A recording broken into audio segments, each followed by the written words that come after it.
And even though Einstein himself, yes, that guy again, didn't use symmetry arguments, we today understand his theories as realizations of certain symmetries. But this time, more symmetries didn't work.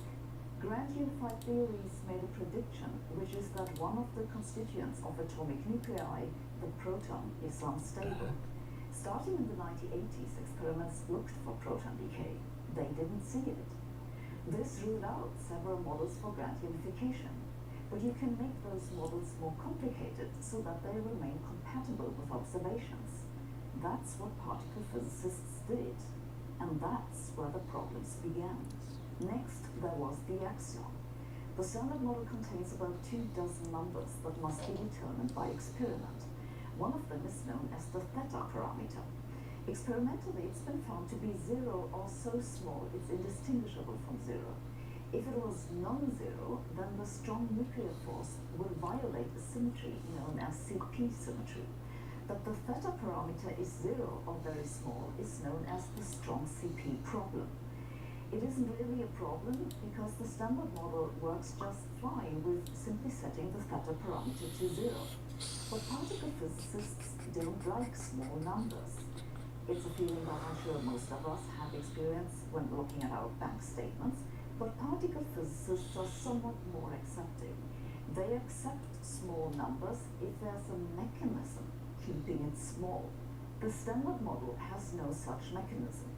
This is why, to make the small theta parameter acceptable, particle physicists added a mechanism to the standard model that it forced the parameter to be small. But a consequence of this modification was the existence of a new particle, which Frank Wilczek called the axion in 1978. The name is a pun on the symmetry axis of the mechanism and the name of an American laundry detergent, because the axion particle was a particularly clean solution. Unfortunately, the axion turned out to not exist.